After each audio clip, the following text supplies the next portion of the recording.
Welcome, Shadow Seekers, to American Shadows, Crimes and Chronicles. Today, we're unearthing a tale that'll haunt your thoughts long after it ends. Whether you're glued to the screen or just listening in, you're in for a wild ride through history's darkest corners.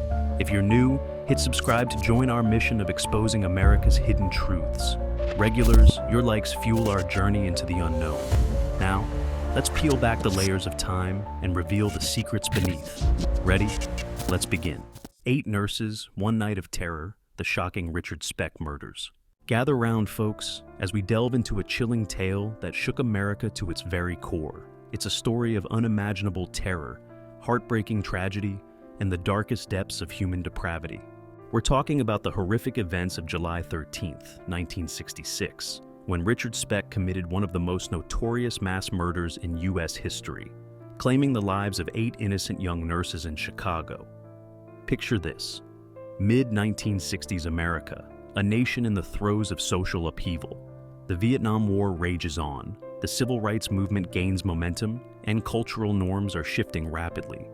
But in the bustling city of Chicago, a sinister shadow is about to fall, forever changing the lives of 8 young women and sending shockwaves through the nation.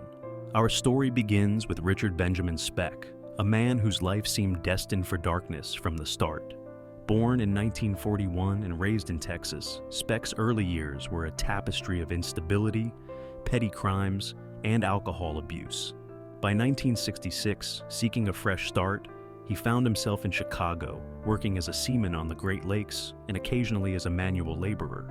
But Speck's demons followed him, manifesting in violent outbursts and escalating criminal behavior.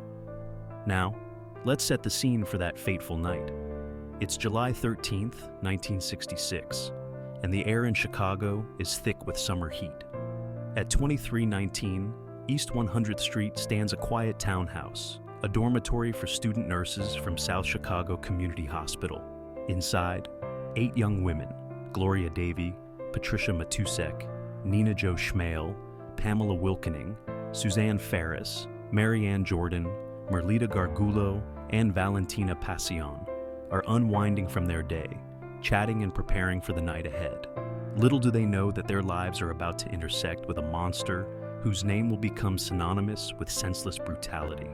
Around 11 p.m., Speck, armed with a knife and fueled by alcohol, breaks into the townhouse. What follows is a night of unimaginable terror. Speck corrals the women into a single room, using their fear to maintain control. Over the next several hours, he systematically takes each woman into another room, where he ties, assaults, and ultimately murders them. One by one, their lives are brutally cut short by Speck's rampage. But in the midst of this darkness, a spark of hope emerges. Corazon Amurao, a 23-year-old Filipino exchange nurse, manages to escape detection by hiding under a bed. For interminable hours, she lies in silence, hearing the muffled sounds of her friends' murders, praying she won't be discovered. When dawn breaks, Amurao emerges from her hiding place to find a scene of carnage that would scar her for life. She screams for help from a second-story ledge, alerting neighbors to the tragedy. Her survival and subsequent testimony would prove crucial in bringing Speck to justice. As news of the massacre spreads, Chicago is gripped by fear. The police launch a massive manhunt, and the city holds its breath. The break in the case comes quickly. Speck, in a drunken stupor, attempts suicide and is admitted to a local hospital. A sharp-eyed doctor recognizes the "Born to Raise Hell" tattoo on Speck's arm from police descriptions and alerts authorities. Speck's capture and trial become a media sensation. Corazon Amurao's brave testimony, pointing directly at Speck and declaring, "This is the man," becomes an iconic moment in American criminal justice. Despite Speck's attempt to avoid responsibility by claiming he has no memory of the murders, the evidence is overwhelming. He is convicted and sentenced to death, a sentence later commuted to life imprisonment when the Supreme Court temporarily suspends the death penalty in 1972. The Speck murders leave an indelible mark on American society. They shatter the sense of safety in urban areas and spark debates about the death penalty, prison reform, and the treatment of violent offenders. The case also highlights the vulnerability of young women and leads to increased security measures in nurses' residences and college dormitories across the country. Richard Speck dies in prison in 1991, but the echoes of his crimes continue to resonate. The survivors, Corazon Amurao, and the families of the victims have spent decades grappling with the aftermath of that terrible night.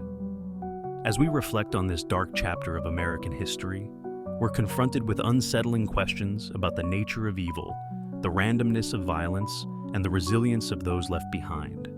The Speck murders serve as a grim reminder of the shadows that lurk in our society, and the importance of remembering and honoring the victims of such senseless brutality. This is American Shadows, where we delve into the darkest corners of our nation's past.